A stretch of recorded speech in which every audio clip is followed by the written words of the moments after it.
Bitch, I'm back like Jay Christ. What's up, everybody, and welcome back to another video. And let me tell you guys, I'm very excited for this one. Greatest award show of all of the award shows.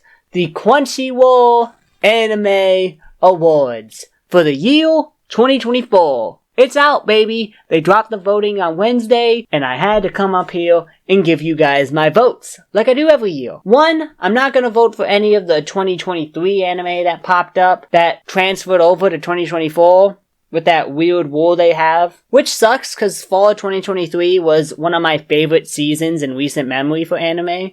Which is why I was so pissed last year that they straight up cut those ones out for votings. It just feels awkward voting for those. So I decided to go against that. I decided to strictly vote for 2024 anime. Now that that's out the way, I can just get straight on with my voting. By the way, I'm not doing it the other way where I set up a whole table and I voted off my phone. That's not happening again. That was really hard to set up, and it didn't even look that good when I finished it. So we're just gonna do it the normal, boring way. Alright, so first up, we got Anime of the Year. We got Oshinoko, we got Chainsaw Man, we got Jujutsu, we got Bocchi, we got Demon Slayer, and we got Vinland Saga Season 2. My favorite anime of the year, and this will come as no surprise, it's Frieren. It's Frieren, and it's easily Frieren. Frieren is one of those anime that can really change your life if you want it to. With its messaging, how time is just constantly moving, we just kind of forget that eventually the relationships we have and the friends we have, that'll all end one day. And it's really interesting to see that perspective come from a show where its main character is a elf that lives for thousands of years, and seeing all its humans friends and all its other races die before it, how deep down she regrets not spending time with Himmel and the rest of her gang, because to her it was just a measly 10 years. It's really interesting seeing that perspective come when a human life is so short compared to an elf's. I really like that. And because of that, Frieren would be my anime of the year. Even if it didn't finish and it was nominated, I would have voted for it. I'm gonna give it to Vinland Saga. I think Vinland Saga was my favorite anime of the year. Season 1 got screwed out of winning last year. I think it lost to Demon Slayer, which I thought Vinland Saga Season 1 was the much better show over Demon Slayer that year, and I thought it should have won for Season 1. Give it to Season 2, because Season 2 is low-key better. Season 2 just took what Season 1 built and just completely flipped it on its head. The character of Thorfinn, such an interesting character to really case study about. He might be one of my favorite, if not my favorite, shonen protagonists of all time. The way he looks back on his past, and at the time he was just a kid who was basing his entire life around revenge. So now that he's older, now that he's wiser, and now that that person he was trying to get revenge on has passed away, not by Thorfinn's hand, but by someone else's hand. Someone took his whole life's purpose away from him, and he never even got the satisfaction of killing him. That led to him just being a guy who had no purpose. He was nothing. He was a man with no real dream or goal. He was just a slave, chilling, waiting to die, basically. In Thorfinn's mind, that was all he lived for, was to get revenge for his father. And when that got taken away from him, he basically became nothing. I thought that was very interesting. He's probably one of the most human characters I've ever seen portrayed in anime. He's a character who is suffering and regretting from his past, because he knows deep down that if he was that person he would have killed Einar's family. He would have killed Einar. A character and a person, quite frankly, who had such a large impact on Thorfinn. It's his first friend, after all. So I really like how the series tackles that. But also because Vinland Saga Season 2 is just really freaking good. Like, it's probably my second favorite anime of the year. Good on Crunchyroll. You did it. You gave me an anime that I actually would pick for anime of the year on the anime of the year nominations. Good for them. Good for them.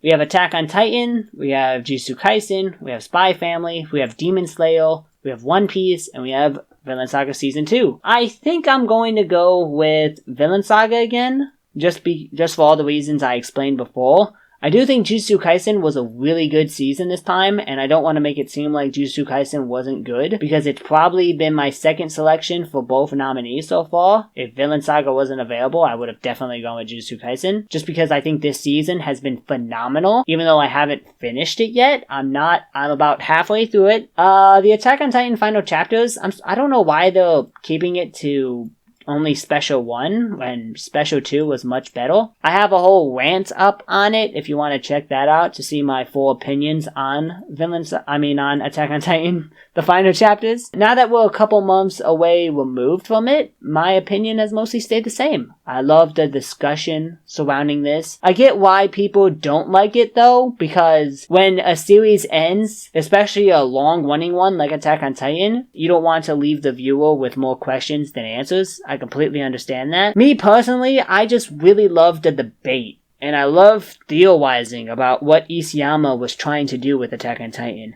what theme he was trying to send us out with, what message he was trying to have us take. I've had a lot of great discussions, both IOL and online, about this ending, and I do think the anime fixed a lot of the issues that the manga had, or at least a lot of the issues that I've heard manga readers say they have, such as making the ending longer in time period. I don't know about y'all, I haven't really seen much of the public opinion on this Demon Slayer arc, but to me it just felt like another Demon Slayer arc. I understand it's a shonen, and it's always gonna have repetitive storytelling, but Demon Slayer doesn't do much to mask that, and to me this just felt like another season. Like, Muchiro's backstory was cool, but it's just another depressing backstory for one of the Hashiras.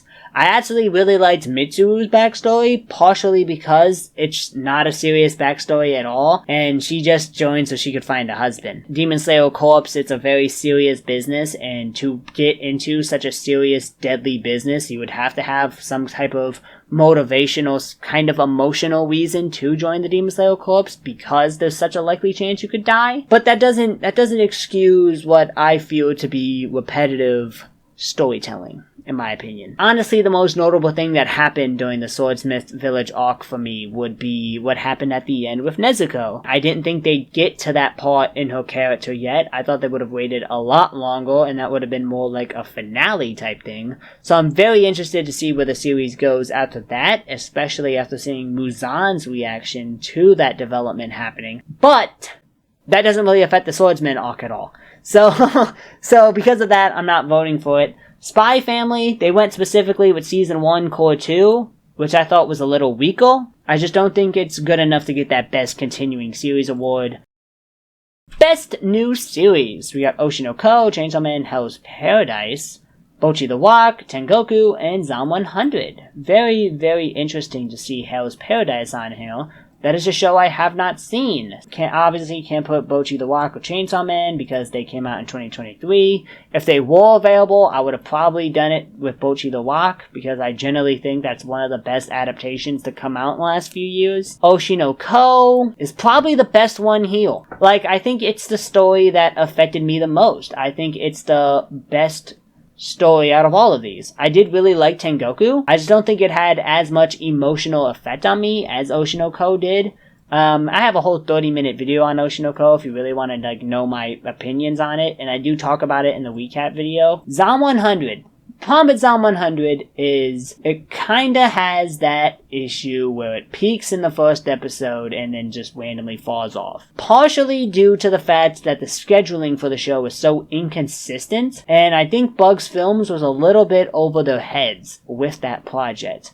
I do think they are a very talented studio, and I think the planning for this series could have been a lot better. I think they should have spent more time with it. Part of it was because scheduling. I think Japan had a lot of sports events or something that were getting in the way of Zom 100's release. Maybe better planning could have avoided that. Most of the issues with Zom 100 have nothing to do with the show itself and just the mess that was scheduling and releasing it. So because of that, it kind of fell out for me.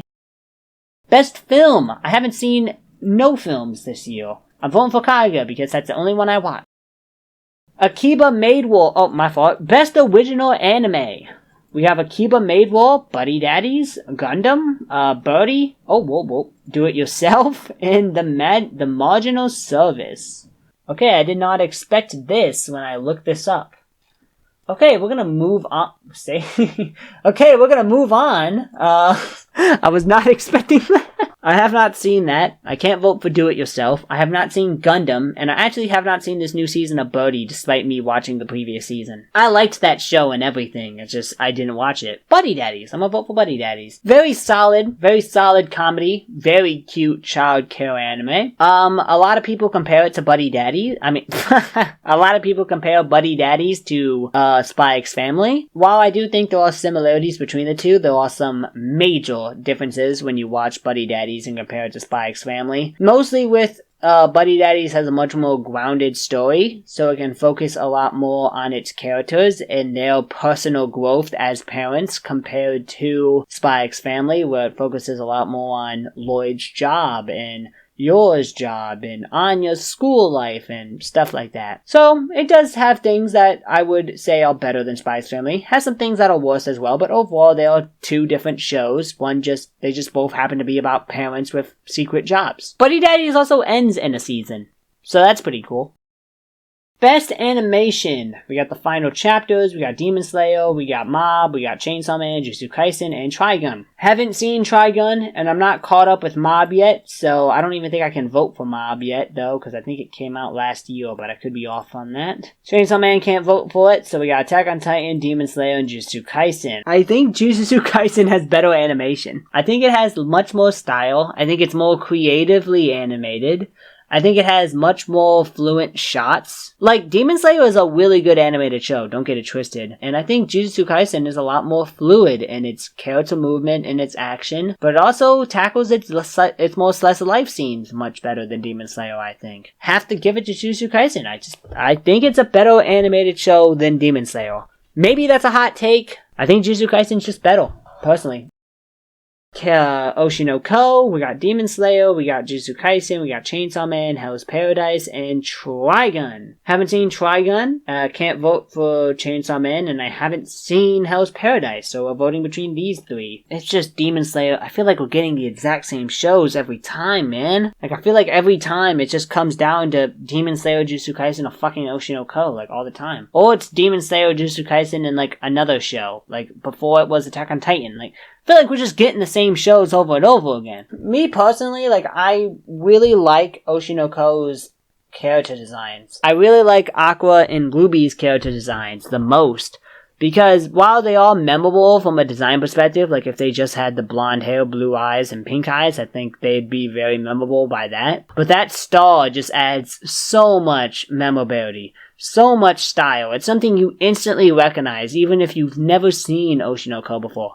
Not to mention, I think Kana is a memorable character design. I think Memcho, very memorable character design. And you know, this is a couple other very memorable character designs.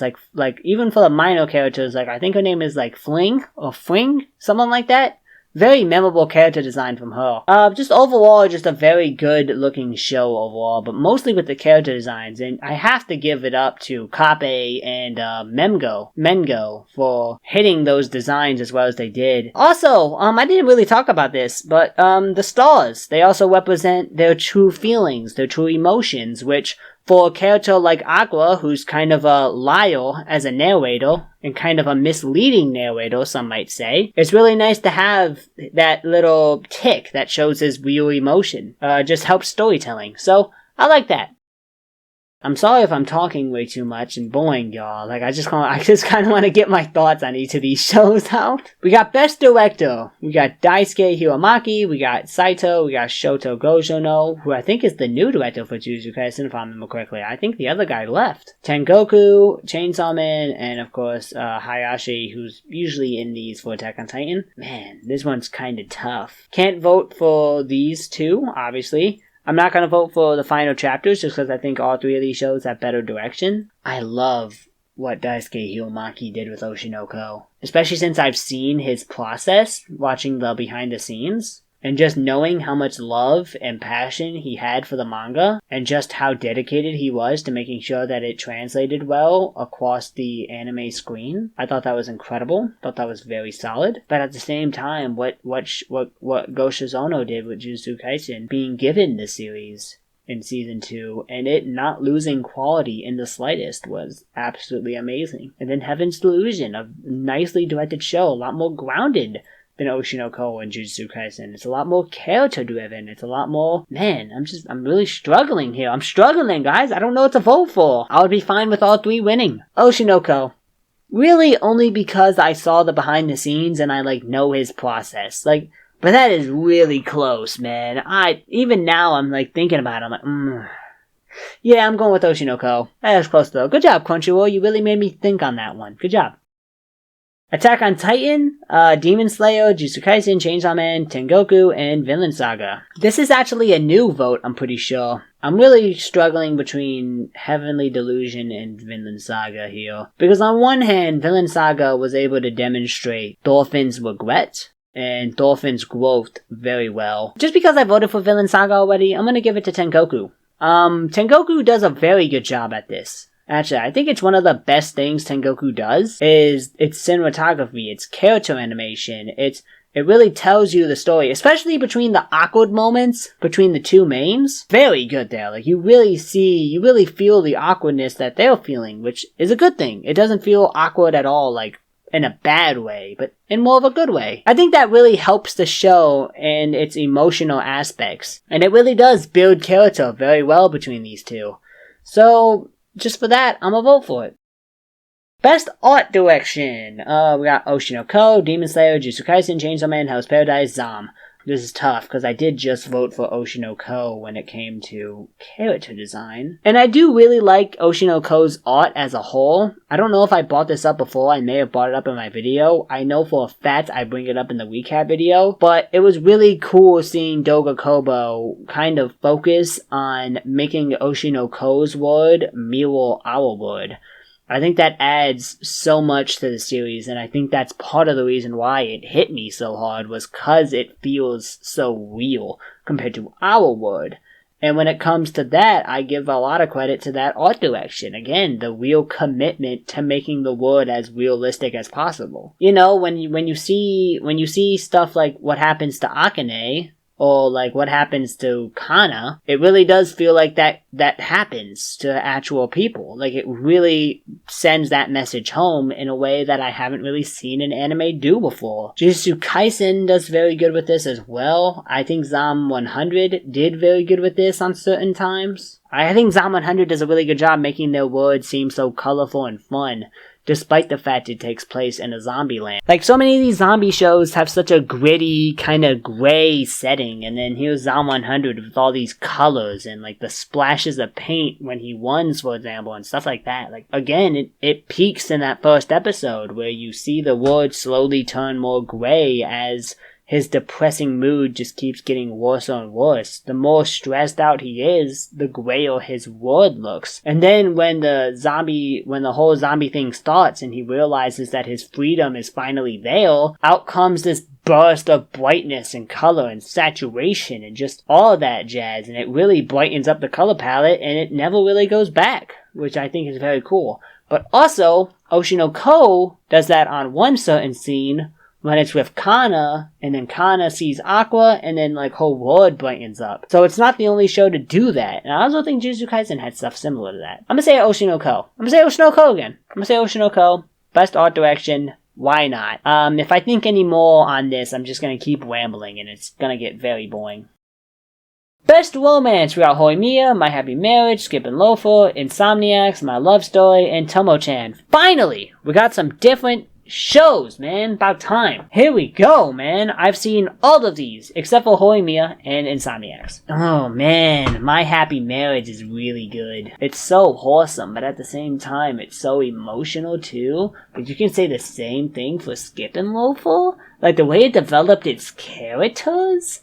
Oh, both of these shows develop its characters so well. And then you look at My Love Story and Tomo-chan, which are more rom-com-ish. My Love Story with Yamada-kun, where it does excel at is creating a very fun couple to follow. It's a very entertaining nerd couple to follow. It's It's just really entertaining. It's just a lot of fun. And it's definitely in my vote for best romance. It's got one of my favorite couples as well. But then you got Tomo-chan, which is a show I made a whole review on when I talked about it. It's a very unique watch in the genre for romance, and how Tomo has to change in order to fit with June's mindset, or at least what she thinks is June's mindset, without realizing that June loved her the way she is. And going through those steps is very entertaining, it's very fun, it develops its side cast incredibly well. Does it do it better than Skip and Loafer and My Happy Marriage, though? That's the question. There were a couple romances you could add in that are better, probably, but I do think these are full really good romances, and I would not be mad at any of these winning. And I've heard great things about Insomniac and Horimiya too, so honestly, I feel like all of these are very good selections. Good job, Crunchyroll. But what's my pick? What's my favorite romance of the year? It's tough, because they all excel at different things. They're all so different from each other. Like, My Happy Marriage is medieval, takes place in medieval settings, and it kind of explores the emotional depth that comes with that. Skip and Loafer is a lot more modern, and it feels personal, and it tackles some very relatable topics. Yamada-kun is very fucking wholesome and just really entertaining and cute to watch. But then Tomo-chan is also very cute to watch, and it's unique for the genre, with basing around two athletes and a tom girl. Like, they're all very good, and they're all very different. What do I prefer out of my romances? My Happy Marriage. I'm going with My Happy Marriage. Very emotional, very character-driven story. Best comedy. We got Bochi, we got Masho, we got that Yatsura show that I can never pronounce. What is it? Yusei Yatsura? Probably fucked that up. Buddy Daddies, Spy Family, and Zom 100. Talked a lot about these shows already. I have not talked about Masho at all. I just watched that pretty recently. Very solid show. It's kind of like if Harry Potter met with, like, One Punch Man. Like, it's just a lot of fun. Like, if you can imagine that in your head. I honestly don't know how much of this show is actually funny and how much I just get of watching Ariagi's voice actor, who I can never remember the name of. But he's the main character in that show, and he's so funny. And it's even funnier that his crush's name is Shinobu. that's just great. But Buddy Daddies is another show I talked about. I talked about Spy's Family, and I talked about Zom 100. So, I would probably vote for Bochi here if it was available, but it's not. I'm gonna give it to Spy. Well,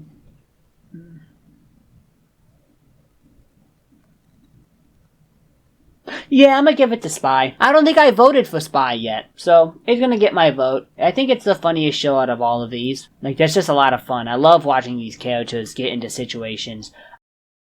Best action! We have Attack on Titan, we have Chainsaw Man, we got Jujutsu Kaisen, we got Bleach, we got Demon Slayer, we got One Piece. We're back to the same shit. Bleach is newer.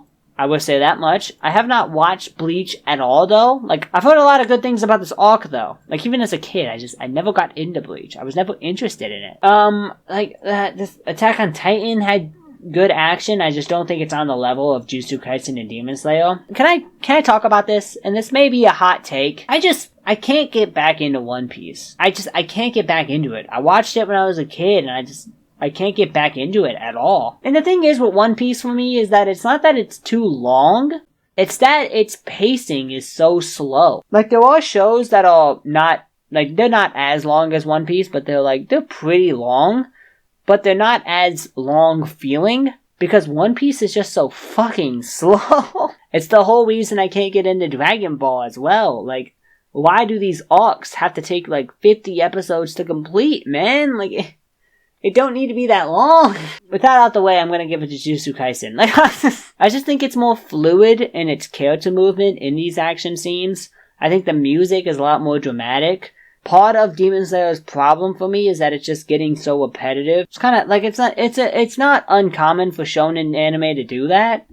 I just think Jujutsu Kaisen puts slightly different spins on it. Like, there are times where I generally do think a character as overpowered as Gojo is about to lose. I think this Jujutsu Kaisen Season 2 was much better action-wise than Demon Slayer and really the rest of these shows.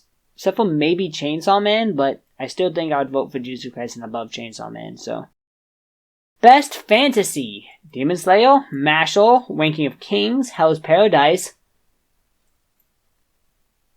It's Mushoku Tensei. I love this anime. And then Ancient Magnus Saint Bride. I don't know why I keep saying Saint Bride. I did that in my other video too, where I'm talking about AI. It's Ancient Magnus Bride. Demon Slayer, like, when I think of fantasies, for some odd reason I just don't think of Demon Slayer. I don't know why. Why am I even entertaining this? It's Mushoku Tensei. And listen. It's a weaker season. You notice I didn't bring it up for Anime of the Year, like I did last season, or the season before that, because Mushoku Tensei I don't think was an Anime of the Year contender this season. It was a weaker season compared to anything season 1 had to offer. The Viagra arc just wasn't as good as the other arcs in the show. Even with the weaker arc, it's still a better fantasy than all of these shows. I think Magnus Bride is the only show that really comes close to it. Everything good about an isekai to me is just, it's Mushoku Tensei. Like, it's probably my favorite isekai out. And if it's not my favorite isekai, then it's tied with Re:Zero at the top. What you want in a fantasy, Mushoku Tensei does, and it does the best. Its topic of slavery, for example, in this season, I thought was very interesting. The way it tackled it, and the way it tackled Rudius's growth over the season, how he's getting over his loved ones and various shit like that. I'm honestly surprised that, oh my god, it wasn't for best animation! Oh my god! It wasn't for best animation! It wasn't for best action! It wasn't for best It wasn't for best... for cinematography? Why do we do this? Now that you put Mushoku Tensei on Best Fantasy, I was reminded that y'all snubbed Mushoku Tensei for like 4 awards that it should at least have been nominated for. This is another one Mushoku Tensei should have been on. Alright, we got Oshi no Ko, we got Tengoku, we got To Your Eternity. That's different. We got Attack on Titan, we got My Happy Marriage, and we got Vinland. This To Your Eternity season, like, I just wasn't as hyped for it compared to the other season. I wasn't feeling it as much. Like, I did appreciate how it's tackling about how Fushi's becoming more human and how his relationships are starting to affect him more and more. I wasn't into it. Maybe it's the repetitiveness of the plot. Maybe it's the fact that all the emotional beats that really hit for me came in season 1.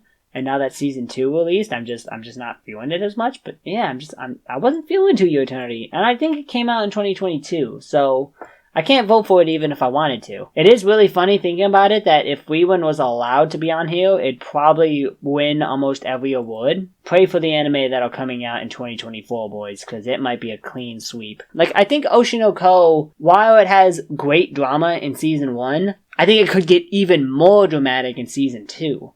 Like, when it gets into more the love triangle between Akane and Kana with Aqua, when it gets more into Aqua becoming more of an actor, when it gets more into Aqua finding out more about Ai's death, and when Ruby inevitably finds out about Ai's death, that show can get very spicy. And I think season 1 was just a taste of how spicy it can get. Meanwhile, you look at Heavenly Delusion, like, there's just so much shit that happens in it. Like, I kind of want to vote for it. Is Villain Saga a better drama? Yeah, it is. Fuck off.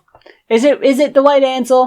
Maybe. Maybe not. But I love this drama, dude. Like, I kind of don't want to say too much about it because it almost ruins it. So I'm gonna watch this show, man, and y'all see what I'm saying. It might not be better than Villain Saga. I might just be saying Tengoku to give it another vote. I think it's really good, guys. I think it's a great drama, and I think more people should watch it because it kind of went underrated when it was airing. Best Slice of Life. We got Bocchi, we got Horimiya, we got My Love Story, we got Do It Yourself, we got Insomniacs, we got Skips and Loafer. These shows are more romancy. Like, were there not any straight Slice of Lives you could have... You didn't put Onimai on here? Oh, man. Oh, man. Oh, man. We can't put Onimai and Mushoku Tensei for many awards. Because it's got naked bodies in them. Like, oh, this anime is incredible. I really like this anime. But the fan service. The ecchi. The ecchi is just too much. This show would be amazing if it just wasn't for the fan service. Why does that matter? Why does that matter so much to y'all? Why is it the studio buying shows that only get affected by this? And I've seen shows with fan service get put for many more awards. Onimai would probably win here, but it's not on here, and now that I realized it, it kind of like bucks up my vote. I'm gonna say Yamada-kun. I think out of all these, it has the most, it's the most wholesome, it's the most charming to watch. It makes my heart feel bigger when I watch it. It's the most cute. Maybe Skip and Loaful as well. I wouldn't be mad at that. Best main character. We got Denji, we got Bocchi, we got Mob, we got Eren Yeager, we got Luffy, and we got Thorfinn. I kind of spoiled my pick when I was talking about it earlier. I really do love Denji. He's so unique for the genre, boys, that like I can't even compare him to other shonen anime protagonists. Like, he has to get compared to, like, Rudeus or, like, Aoyagi. But yeah, I kind of already spoiled it when I talked about it earlier. It's Thorfinn. Best supporting character. We got Wangan, we got Kana, we got Gojo, we got Hange, we got Power, and we got Suguru. Two Jujutsu Kaisen characters. Very interesting. Why did they put Hange? Best supporting character. Of all the characters in Attack on Titan, you picked Hange? Like, Almond was by far the much more developed character in the final chapters. Like, he was, like, by far the most important supporting character in that final chapter.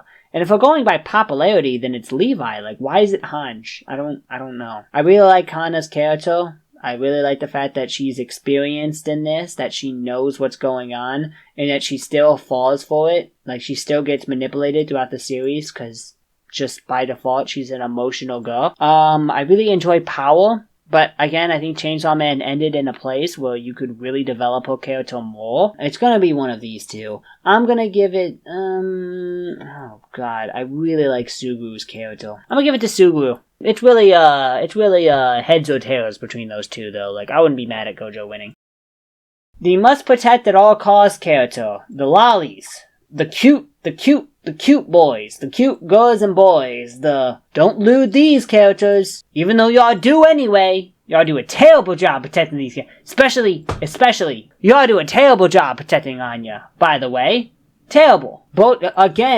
Terrible job protecting Bocchi. Y'all suck.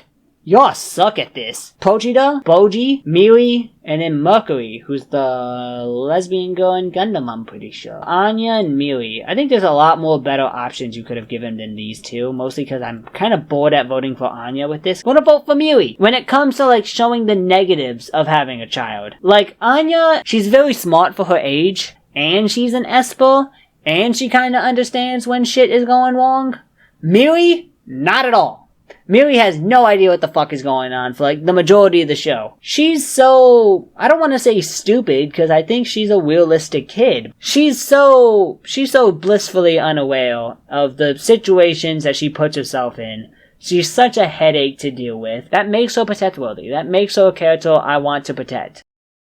This is the confusing one. I don't know if they changed this or not, but I remember last year they had, like, Best Anime Song, and then, like, Best Anime OP, and then Best Anime Ending. They just had the same stuff. Like, it didn't make sense. And it seems like this is the exact same thing again. So, here we go. We got Idol for Oshinoko, we got Bocchi, we got, the OP for Bocchi, we got, that song from Jujutsu Kaisen, we got Chainsaw Man, we got that movie, and we got, Work from Hell's Paradise. Okay, it's the second opening. Okay, that makes sense. Why I wouldn't have known the title, because like I literally just heard it. I don't understand this award. If they show Best OP, I'm also gonna vote for Idol. The fucking bombs, that shit goes hard as hell. The rapping over that track is very solid. I know Yasobi's thing is kind of having depressing lyrics over happy beats. That's not at all like a unique thing, but I do think Idol is their best example of how can we make a song that perfectly reflects the vibe that Oshinoko gives off? That is the best thing they probably could have came up with. Oh, and the idol chants during the chorus. That makes it so much better too, because it really does feel like it's like I performing. Best OST, huh? Oshinoko, Bocchi, which probably would have won, but again. Demon Slayer, Attack on Titan, Chainsaw Man, Suzume, the movie. It's kind of like the obvious pick, but none of these scores are really like sticking out to me outside of OP and ending stuff. It's gonna be Attack on Titan, dog. I'm sorry. Did y'all listen to Under the Tree? Yeah, it's an obvious pick. It's an easy choice. It might be boring to some, but like I just gotta be honest, man. What is the point of having the best OP sequence if you're just gonna have best song anyway? Like, what is this? They had this last year too, and I'm pretty sure Wumbling won both. Because obviously the best opening sequence is gonna win the best song. Wumbling won the award off the basis of it being a good song. Cause people are gonna vote for it off of how the music sounds with the animation. Like, that's the whole thing. I just don't understand why best anime song isn't best, like, song from the anime that isn't, like, an OP or an ending. You understand what I'm saying, though, right? Like, it's like a song from the anime soundtrack. I think that would be much, much, much better for that anime song award, and then just save best OP for this. Like, I don't get it. It's really gonna be between two. It's gonna be between Idol, and it's gonna be between Zom 100. So some of y'all, it might be obvious, okay? It might be obvious. When Zom 100's OP actually finished, it just fits. It fits beautifully. It's goodly animated. It's just a lot of fun. But with that being said, it took 10 episodes for that OP to actually finish, so Idol. It's like, you can't take that long to finish your OP, Zom 100. Zom 100 had that OP since the beginning of the show. That'd probably be my OP of the year. Like, I can't give you the award if I was seeing a half-baked version of the OP for most of the show. Which Chainsaw Man OP is this? It's ending 3. It's ending 3. That's a good choice. I think First Death or ending 5 would also have been a better choice to me. It's Mephisto. Sorry. Again, it's another example of just Oshinoko's ending and opening just perfectly fitting the vibe of the show. I really love the imagery relating to the actual show itself, like with Ruby going up and then Aqua going down and looking sad and all that. Ruby looking back at Serena's hat and all that. The whole puppet thing they got going on. It's good. Very solid ending for the show. Toya, who did an amazing job as Denji. If I remember correctly, I think he was a complete rookie when he voiced Denji. Aoyama did an amazing job voicing Bochi. Perfectly voiced a character with as much social anxiety as Bochi does. And of course Yuki Kaiji, who just does an amazing job as Eren every year. But I really loved him during the performance during the Eren when he starts breaking down scene. Really good performance there. Really showed the patheticness of that character very well. And when I say patheticness, I mean that in like a positive sort of way. Because I think Eren Yeager's character was meant to be pathetic in that scene, and I think he did a great job portraying that. I would have honestly voted for Denji if I had the choice. I think Denji had the best performance. Fuck it, I haven't voted for Attack on Titan much. Let's give it to Eren. Best voice acting English? I don't know, cause I don't watch dubs. We're gonna give it to Ryan Colt 11. Actually, nope, can't give it to him. Can't give it. You know what, Lexi's taking it, baby. That's it. We've done it. I'm sorry to say this, man, but the Crunchyroll Anime Awards is such a terrible representation of the anime year. And it's sad, man, because I want this to work, because it's an interesting idea, but Crunchyroll cannot be the people who do this. They're showing no signs of improvement throughout the years they've been doing this.